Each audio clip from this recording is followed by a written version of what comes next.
Macam-macam metode pembelajaran lengkap. Jika Anda belum tahu metode pembelajaran yang tepat untuk diajarkan kepada murid, ada baiknya Anda mengetahui macam-macam metode pembelajaran dengan lengkap lalu pilih yang paling cocok untuk diajarkan.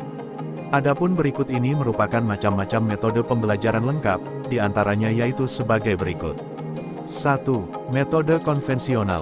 Metode konvensional atau metode ceramah merupakan metode pengajaran dengan cara menyampaikan informasi secara lisan kepada siswa.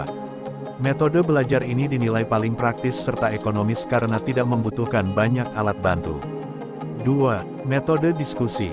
Metode diskusi adalah metode belajar yang berhubungan erat dengan pemecahan masalah.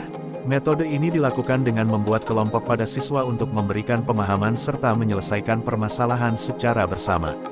Metode ini mendorong siswa berpikir kritis, menyampaikan pendapat, pemecahan masalah kerjasama dan saling menghargai. 3. Metode demonstrasi. Metode demonstrasi merupakan metode belajar yang menggunakan benda atau bahan ajar ketika kegiatan belajar mengajar. Bahan ajar tersebut dapat memberikan pandangan mengenai apa yang dipelajari dan bisa melalui praktikum. Metode ini membuat siswa lebih tertarik dengan apa yang diajarkan, fokus terhadap materi, serta memberikan pengalaman yang menyenangkan. 4. Metode latihan keterampilan. Metode latihan keterampilan merupakan metode belajar yang bertujuan untuk melatih keterampilan siswa dengan membuat atau merancang sesuatu. Metode ini membutuhkan kreativitas siswa dengan memanfaatkan barang menjadi lebih berguna. 5. Metode resitasi. Metode resitasi merupakan metode belajar yang mengharuskan siswa merangkum materi yang disampaikan guru dengan menuliskannya di kertas menggunakan bahasa sendiri. Metode ini membuat siswa lebih ingat dengan materi yang Anda ajarkan. 6. Metode percobaan. Metode percobaan merupakan metode belajar yang menggunakan aksi seperti percobaan lab. Dengan adanya metode ini, siswa akan mengembangkan percobaan lainnya dan mengeksplorasi lebih jauh. 7. Metode ceramah plus. Metode ceramah plus artinya pengajaran dengan metode ceramah ditambah beberapa lainnya, seperti metode ceramah plus tanya jawab, metode ceramah plus diskusi, dan metode ceramah plus demonstrasikan. 8. Metode karya wisata. Metode karya wisata merupakan metode mengajar yang memanfaatkan lokasi, lingkungan atau tempat-tempat yang menjadi sumber pengetahuan bagi siswa. Metode ini membutuhkan pendamping seperti guru atau orang tua jika usia anak masih kecil.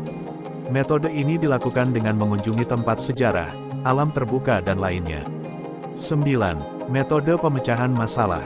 Metode pemecahan masalah ini hampir sama dengan diskusi kelompok. Siswa akan memutarakan hasil pencarian materi, lalu diskusikan dalam kelompok. Metode ini membuat siswa berpikir kritis untuk memecahkan masalah. 10. Metode mind mapping. Mind mapping merupakan metode pembelajaran yang menerapkan cara berpikir runtut terhadap suatu permasalahan. Biasanya, peserta didik diminta membentuk skema yang menghubungkan sebab akibat. Metode belajar ini meningkatkan kemampuan analisis siswa dan berpikir kritis. 11. Metode perancangan. Metode perancangan merupakan metode belajar yang mengharuskan siswa merancang proyek yang akan diteliti atau dipraktekkan. Metode ini dapat mengintegrasikan pengetahuan, keterampilan dan sikap secara terpadu. 12. Metode discovery. Metode discovery merupakan metode belajar modern yang membuat siswa lebih aktif dan mandiri. Melalui metode ini, siswa akan mencari jawaban atas pertanyaannya yang ia buat sendiri. 13. Metode inquiry. Inquiry merupakan metode yang menggunakan desain pengalaman belajar. Metode ini melibatkan intelektual serta menuntut siswa memahami apa yang mereka pelajari adalah hal yang berharga. 14. Merode Cooperative Script. Cooperative Script merupakan metode belajar dengan menuntut siswa untuk mengutarakan intisari materi pelajaran yang disampaikan. Anda bisa mengelompokkan siswa, lalu bagi siapa saja yang akan menjadi pembicara dan pendengar. Pembicara akan menyampaikan ringkasannya sebaik mungkin dan mengutarakan ide pokok materi, kemudian bertukar peran dengan pendengar. Setelah itu, guru akan memberikan kesimpulan di akhir sesi pembelajaran. 15. Metode role playing. Role playing merupakan metode belajar memainkan peran atau drama di mana siswa akan berakting untuk menunjukkan respon yang berkaitan dengan materi.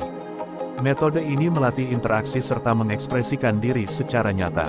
Itulah 15 macam metode belajar yang bisa Anda ketahui. Metode belajar yang tepat bisa membuat siswa lebih semangat mengikuti kegiatan belajar, tanpa merasa jenuh atau bosan dalam kelas. Metode pembelajaran juga tidak hanya memberi manfaat bagi siswa, tetapi juga untuk guru. Strategi membuat Anda lebih mudah memberikan pemahaman kepada siswa tanpa harus mengulangi materi belajar.